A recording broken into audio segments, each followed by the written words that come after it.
Do you remember the last time you actually heard your voice? Do you remember the last time your voice made an impact?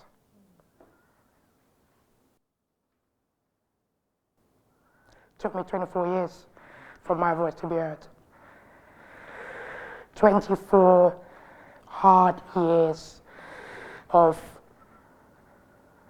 going to a speech therapist, making sure my voice elevated, making sure my peers, people around me, could actually hear me.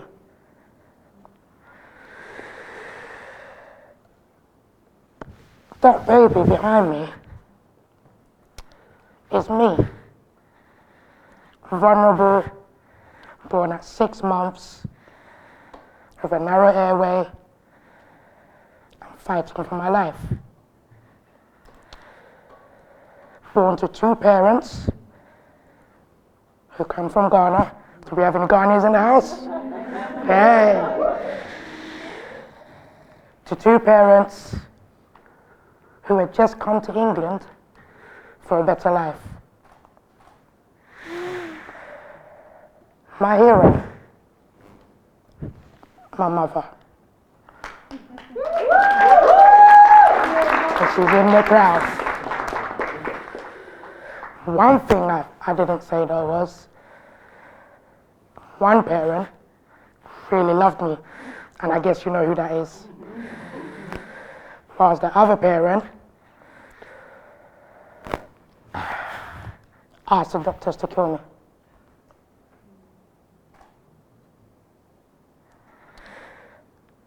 As shocking as that was, I always used to wonder why my mum sucked the love out of me. She really, I didn't understand. But I love you, Mum. And thank you for being who you are.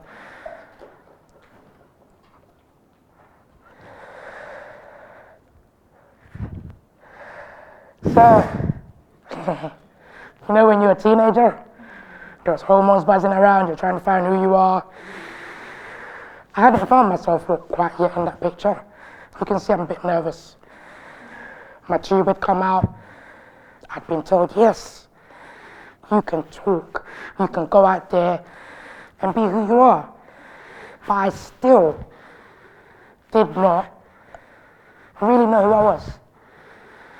Yeah, I had my mama, go out there, be who you want to be unique.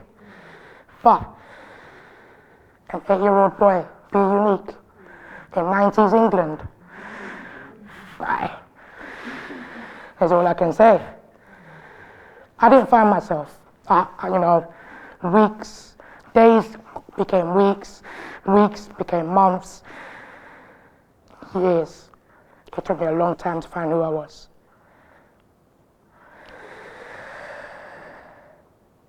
.3% of disabled people are in employment.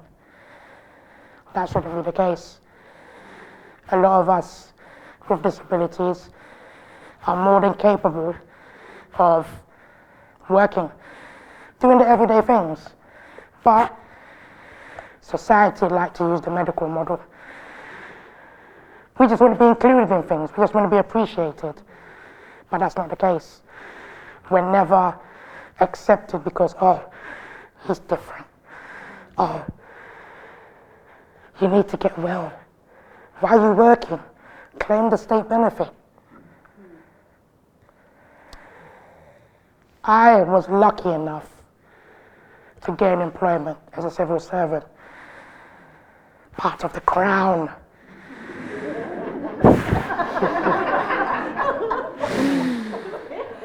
However, not the crown on Netflix.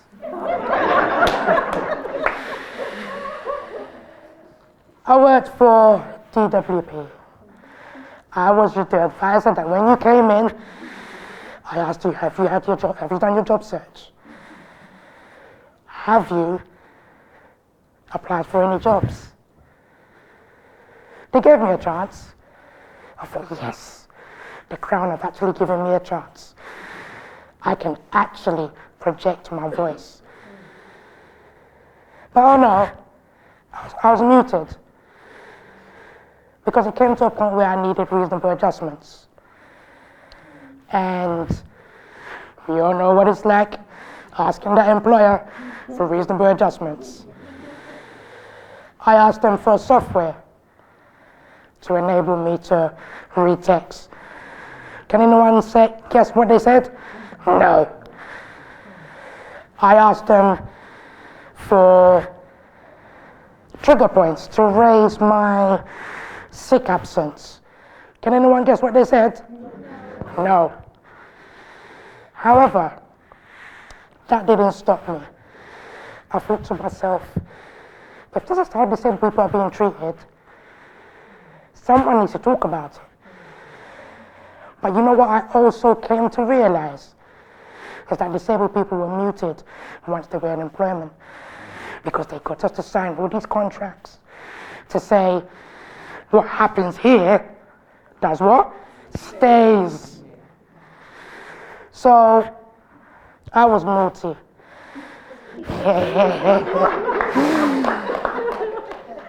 I decided to break those rules and actually start speaking out and talking about exclusion from the workplace, not being asked how you feel as a person with a disability.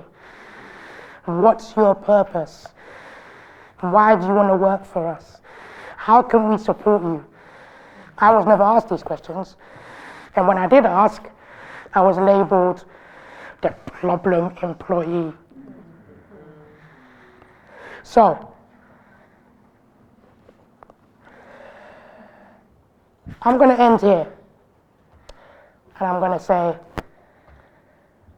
to be heard is to speak out. To be present, well, I guess you'd have to show up to be present. Make sure every single one of you is unique and stand out without no shame. I'm different. I've got a trachea, and I'm going to do something that's unorthodox in a TED Talk.